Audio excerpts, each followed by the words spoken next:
पिछले कुछ घंटों से उत्तर प्रदेश की राजनीति में एक फोटो बेहद चर्चा का विषय बनी हुई है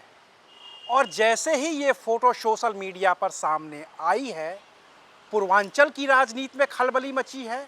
और खलबली मची है उत्तर प्रदेश में लखनऊ की राजनीति में, क्योंकि इस फोटो के सामने आने के बाद भारतीय जनता पार्टी के ही कुछ कद्दावर नेता असमंजस की स्थिति में हैं कि अब उन्हें क्या करना चाहिए, क्योंकि ये फोटो है उत्तर प्रदेश में पूर्वांचल के बाहुबली धनंजय सिंह और उत्तर प्रदेश के उप मुख्यमंत्री ब्रजेश पाठक की एक मुलाकात का। दोनों आमने सामने बैठे हैं, बातें कर रहे हैं और उनकी इस फोटो को देख करके ये कयास फिर से लगाए जाने लगे हैं कि धनंजय सिंह भारतीय जनता पार्टी में शामिल हो रहे हैं। लेकिन क्या महज ब्रजेश पाठक से मुलाकात करके धनंजय सिंह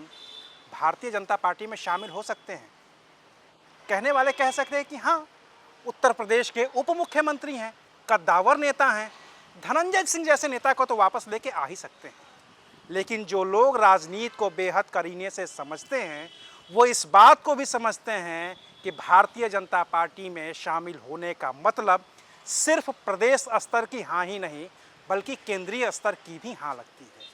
और प्रदेश स्तर की हाँ के लिए आपको मुलाकात करनी होगी उत्तर प्रदेश के मुख्यमंत्री योगी आदित्यनाथ से या फिर उत्तर प्रदेश के प्रदेश अध्यक्ष से। तो जो ब्रजेश पाठक हैं, उनको कहा जाता है कि वो केंद्र से चलते हैं, यानी कि उनकी केंद्र से अच्छी बनती है, खुद नरेंद्र मोदी और अमित शाह से अच्छी बनती है। तो एक सिरा तो धनंजय सिंह ने ब्रजेश पाठक से मुलाकात करके दुरुस्त कर लिया है, लेकिन धनंजय सिंह भाजपा में वापस आ सकें, शामिल हो सकें,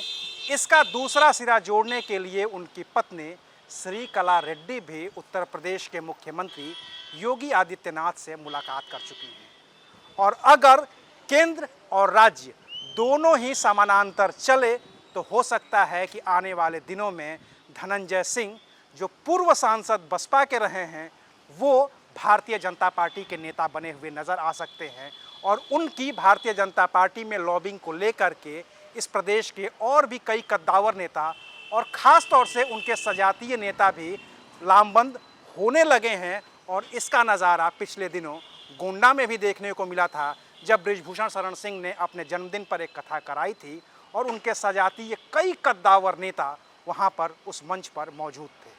तो हो सकता है कि जो 2024 में गलती हुई हो धनंजय सिंह से, जो उन्होंने बसपा से टिकट लेकर के अपनी पत्नी को दिया था, लोकसभा का चुनाव लड़ाने की बात की थी और फिर मायावती ने उनका टिकट वापस ले लिया था, उन सारी कमियों को धनंजय सिंह 2027 के उत्तर प्रदेश विधानसभा चुनाव में अपनी पत्नी के जरिए पूरी कर सकें। क्योंकि खुद धनंजय सिंह मैदान में उतरेंगे तो शायद फिर से वो विवाद खड़ा होगा जिसमें विपक्ष उन्हें फिर से कोडीन भैया के नाम से पुकारने लगेगा। तो धनंजय सिंह की राजनीति का क्या होगा, उत्तर प्रदेश की राजनीति का क्या होगा और पूर्वांचल की राजनीति क्या फिर से बदलने वाली है, इसको देखने समझने के लिए 6 टीवी भारत के साथ बने रहिए और देखते रहिए। शुक्रिया। मैं था आपके साथ अविनाश राय।